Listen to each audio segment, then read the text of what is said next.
Good morning, dear students. Today we will take the next topic, that is electric field intensity due to an electric dipole on its equatorial line. Electric field intensity due to electric dipole on its equatorial line. Equatorial line. कल हमने कौन सा किया था, XC line वाला, और एक कौन सा है, इक्विटोरी लाइन. तो इसमें बेटे व्हाट इज इक्विटोरी लाइन? इक्विटोरी लाइन होती है जैसे बेसिकली ये फॉर एग्जांपल दिस इज क्या है, this is A point, this is B point, plus charge and this is minus charge. Equatorial line होती है द परपेंडिकुलर बाइसेक्टर, एक ऐसी लाइन जो कि परपेंडिकुलर भी है और बाइसेक्ट भी कर रही है इस dipole. Suppose this point A O and this is distance A and this distance is A, because the total distance of the dipole is taken as 2A. Okay, so this is the equatorial line. Now we have a point P on the equatorial line where we have to find the electric field due to a dipole. So first of all, what is this? This is, what is this? This is EA. This is EA. EA is the electric field due to plus Q charge, and it is in the outward direction. And what is this? This is EB. EB is the electric field due to negative charge, and it is towards the negative charge, because electric field due to positive charge is outward and electric field due to the negative charge is inward. Okay, so first of all we will find the values of EA and EB, and suppose this distance is R. What is R? R is the distance of point of observation from the center of the dipole. Okay, what is R? Distance of point P, which is point of observation from center of the dipole O. Okay, and A is the OA, half distance of the dipole. Okay, so now value of EA and EB have to be calculated. EA means 1 upon 4 pi epsilon naught, and what is the magnitude of this charge? Q upon R square. R square means distance between the charge and point of observation, and what is this? This is AP square. Okay, similarly what is EB? EB, this is EB, and its value will be same, 1 upon 4 pi epsilon naught Q upon, this is BP square. Okay, now here we know that the AP and BP have the same value, so you can find the value of AP and BP. What is this? By using the Pythagoras theorem in triangle APO. This is 90 degree. Okay, in triangle APO. What is the value of AP square? Here it is hypotenuse. AP square is equal to OA square plus OP square. Okay, so what is OA square? It is R square. Sorry, OA क्या है? This is A square. यहाँ लिख देता हूँ मैं, और ये क्या होगा? A. Now similarly BP square will also be equal to R square plus A square. Okay, so here we will put the values of AP and BP. So EA will be equal to 1 upon 4 pi epsilon naught Q upon, what is AP square? R square plus A square. Okay, similarly EB, the value of EB will be equal to 1 upon 4 pi epsilon naught Q upon R square plus A square. Both have the same magnitude, but their directions are different. Now again the problem is that how can we find the net electric field, total electric field at point P? Net electric field. Okay, what will be the value of net electric field? So it is clear that how can we find the value, because EA is in this direction and EB is in this direction. So what is net resultant क्या होगी mean इनका, क्योंकि एक force एक electric field इस direction में है और एक इस डायरेक्शन में है, तो इसको कैसे फाइंड आउट कर सकते हैं बेटे? इसको at first you should know that this is angle theta, this is also angle theta. Okay, so how can we find that this is the parallel line to the dipole? Now if it is theta, this will be also equal to theta. Okay, and which these are the corresponding angles, and this is theta, these are alternate angles. Okay, so basically now we have to find the value of net electric field, and that will be in this direction. Okay, because both of the angles are same, so here it will be, what is this, EA. You have done the resolution of a vector. Resolution of A vector में थोड़ा सा आपको idea दे देता हूँ. Resolution of the vector या parallelogram या resolution में क्या होता था बेटे, अगर एक वेक्टर है तो इसके दो पार्ट्स करते थे हम. रेक्टेंगुलर रेजोल्यूशन ऑफ वेक्टर आपने +1 में पढ़ा हुआ है. So it is, if it is theta, then what was the value of these two things, what is the value of, suppose it is r, so here it comes out r cos theta and it is r sin theta. Okay, so here the same case is here. So EA and this is EB, and what is this, the value, the portion, part of the EA along this direction will be EA cos theta. Similarly, the value of the part of the EB along this direction will be equal to EB cos theta. So you are finding here, and EA cos theta and EB cos theta are in the same direction, so they will be added. So net resultant electric field will be equal to EA plus EB. But we will take the components EA cos theta and EB cos theta. EA cos theta plus EB cos theta. Is it clear to you? So we will take these two components.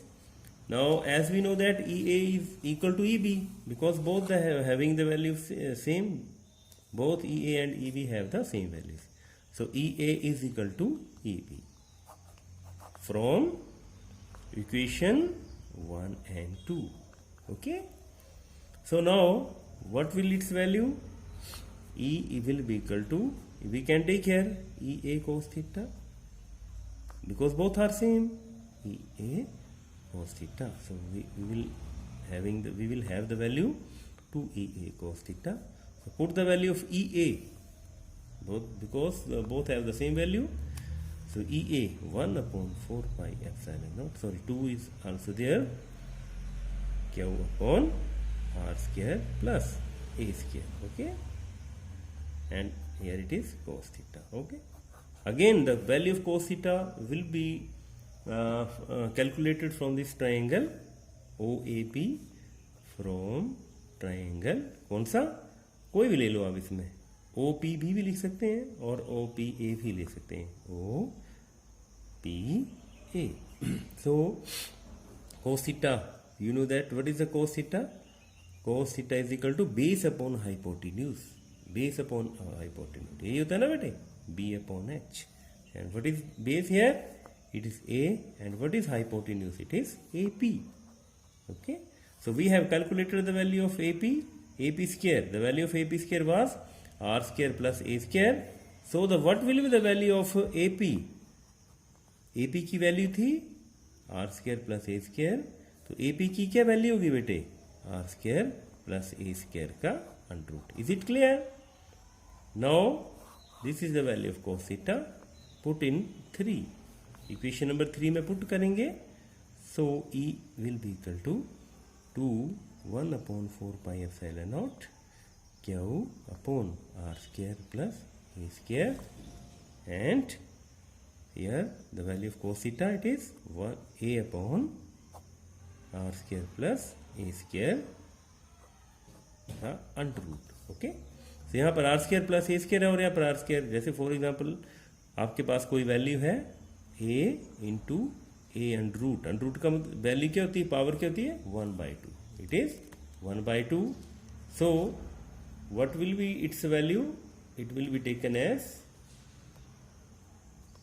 it can be taken as 1 plus 1/2. It will be 3/2. Okay, so the value of E is equal to 2 QA upon 4 pi epsilon naught r square plus a square raised to power 3/2. Okay, so this is the value. Now in vector form, how can we write it in vector form? Now you know that the value of dipole moment from negative to positive, but here the value of electric field is in this direction, means E and P are in opposite direction. Net electric field is in this direction and the dipole moment is in this direction. And what is dipole moment? It is Q into 2A. So you will have this value P, but here will be taken minus Y because both E and P have the opposite directions. 4 pi epsilon naught r square plus a square raised to power 3/2. Okay, this is the value in vector form. And special case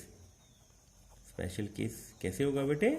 If r is very very greater than a, because dipole has a very small length. Dipole has a very small length, so a can be neglected and we are left with minus p 4 pi epsilon naught. यहाँ पे क्या होगा? r raised to power क्या होगा बेटे? 2 से 2 cut जाएगा, r raised to power q. तो in both the cases, in dipole के केस में क्या था? यहाँ पे सिर्फ 2p था और यहाँ पे r क्यूब दोनों में था. ठीक है, सो बेटे this is the electric field due to a dipole on its equatorial line. ये दो बेटे जो है ये बहुत इंपॉर्टेंट चैप्टर टॉपिक्स हैं, आपने अच्छी तरह करने हैं. Okay, now the second is next topic is the torque on a electric dipole.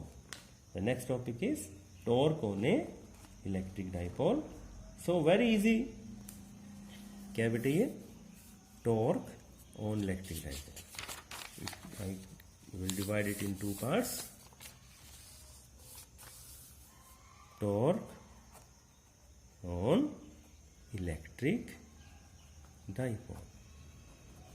Torque on dipole due to placed in, कहाँ रखेंगे इसको बेटे? Placed in electric field. ठीक है बेटे, यूनिफॉर्म इलेक्ट्रिक फील्ड. माना किसी को आपने डाइपोल को, ये डाइपोल है बेटे this way.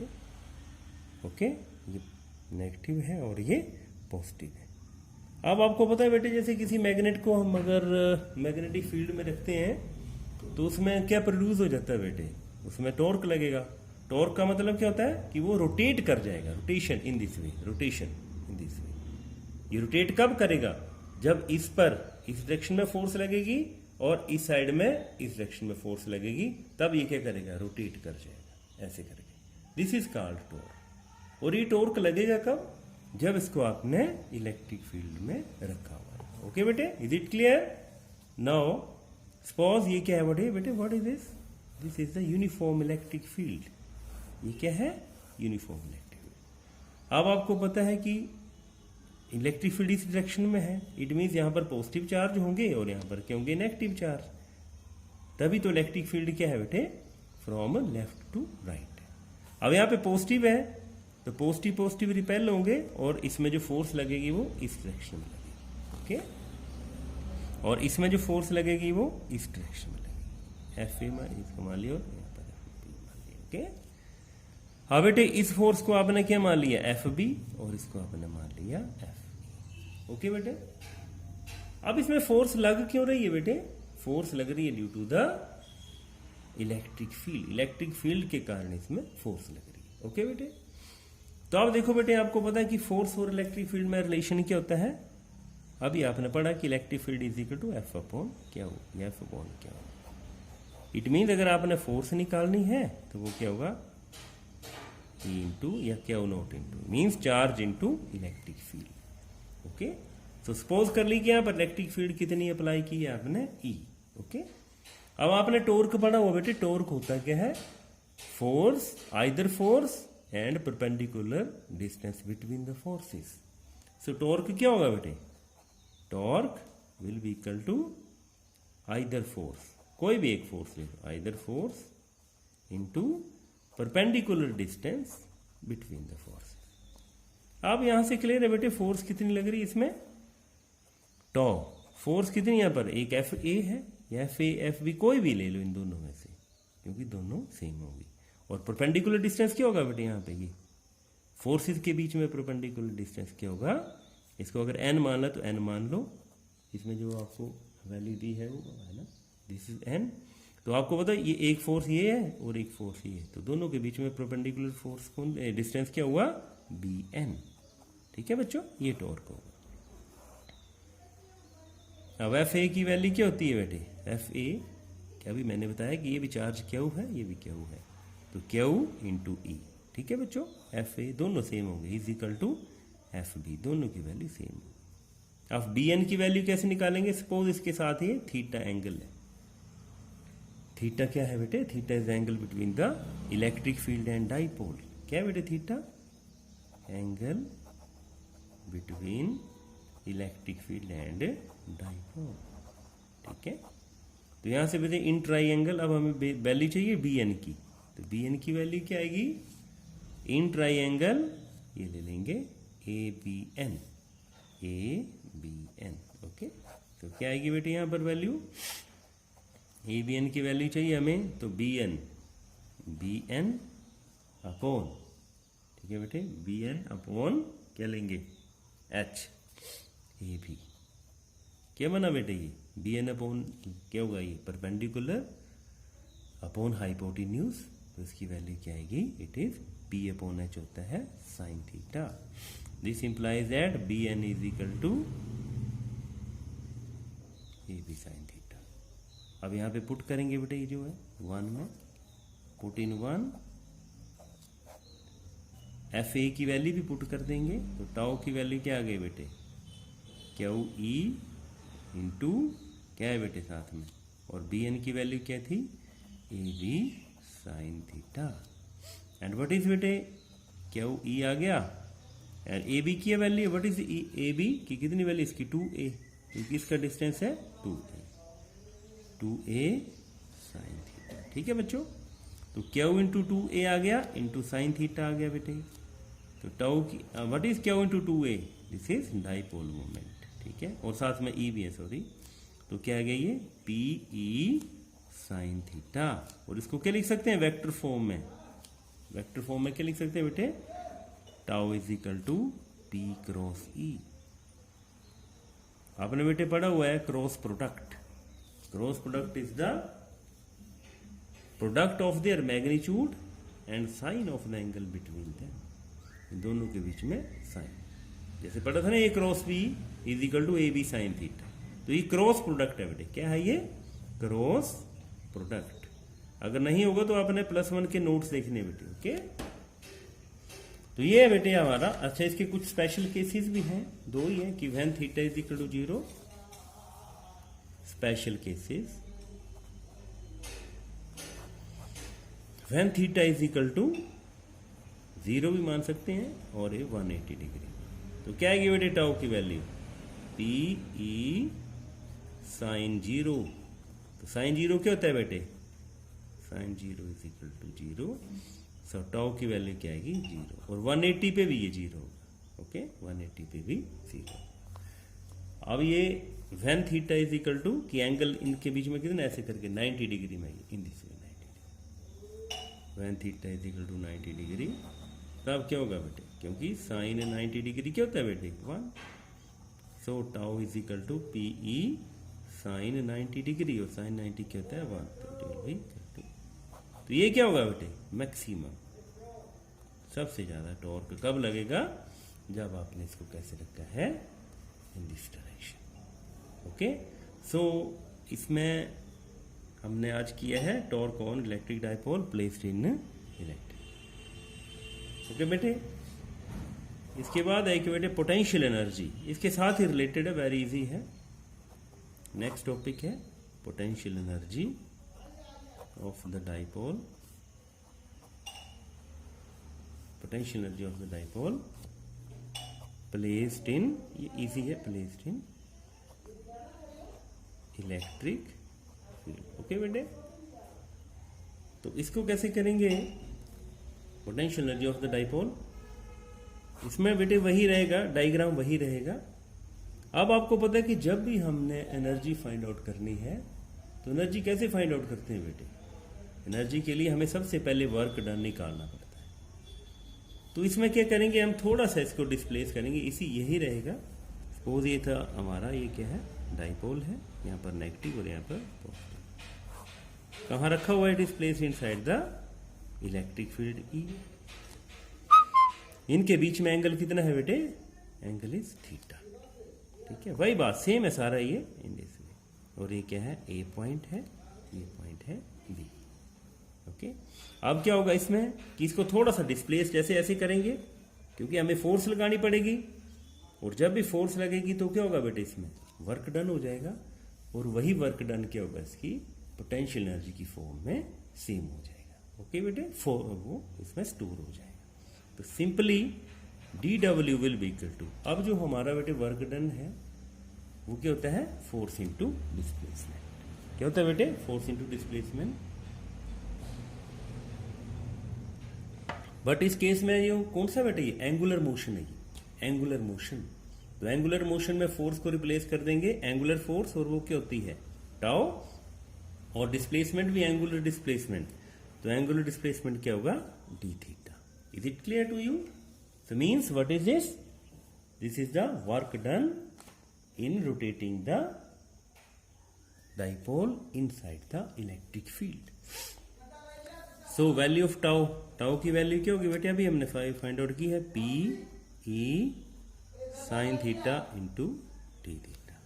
Okay, so this is the work done, P E sin theta into d theta. Okay. Now what is the value of d theta is the small angle through which the dipole is displaced.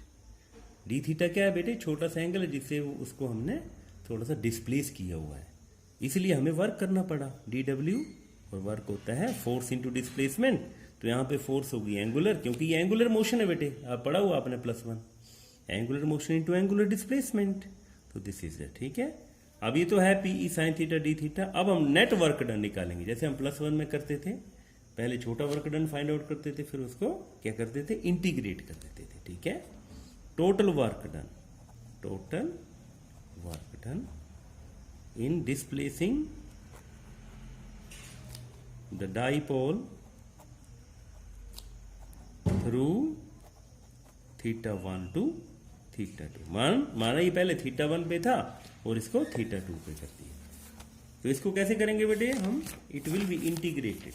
क्या करेंगे, इसको integrate करेंगे, और integrate करने के बाद हमारे पास इसकी नेट वैल्यू है।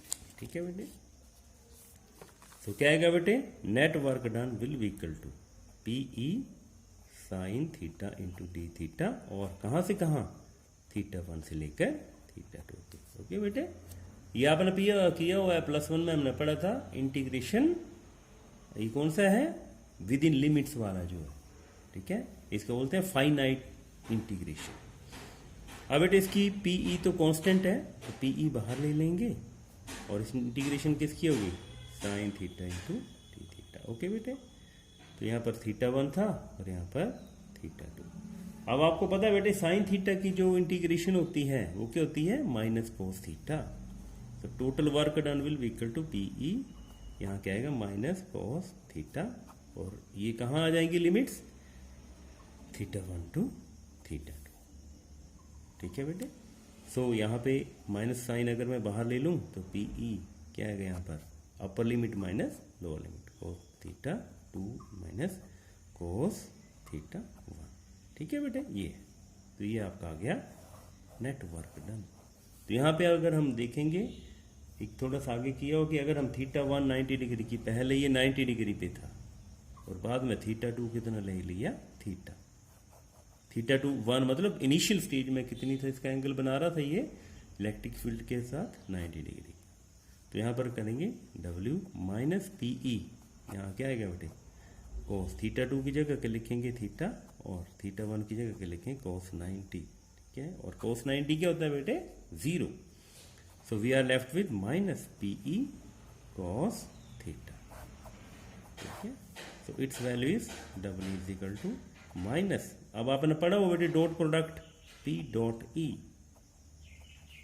डॉट प्रोडक्ट या स्केलर प्रोडक्ट आपने पढ़ा हो बेटे। ठीक है, So dot product is defined as the magnitude of the two vectors and cosine of the angle between them. So it is dot product. तो आपने देखा बेटे कि टॉर्क में हमारे पास क्रॉस प्रोडक्ट आया था, वहां पर क्या आया था, पी क्रॉस ही आया था, और इसमें क्या है हमारे पास, it is dot product potential energy के केस में। स्पेशल केसेस करेंगे बेटे, इसके स्पेशल केसेस क्या आएंगे बेटे में, थीटा इज इक्वल टू 0 और 180 डिग्री। तो क्या आएगा बेटे, double is equal to minus P E cos 0। अब आपको पता है कि बेटे कॉस 0 की वैल्यू कितनी होती है, 1। So double is equal to minus PE into 1. So this is minus PE. Okay. And 1 theta is equal to 90 degree. तो theta 90 होगा तो क्या होगा बेटे, W will be equal to PE cos 90, और cos 90 कितना होता है बेटे, 0। तो W is equal to 0। तो यहाँ देख रहे हैं कि जब थीटा 90 डिग्री होगा तो वर्क 0 होगा, पोटेंशियल एनर्जी 0 होगी, और अगर हमारा 0 डिग्री होगा उसके साथ तो हमारी मैक्सिमम उसके पास पोटेंशियल एनर्जी होगी। So these are the two very important topics of the electric field. So thanks.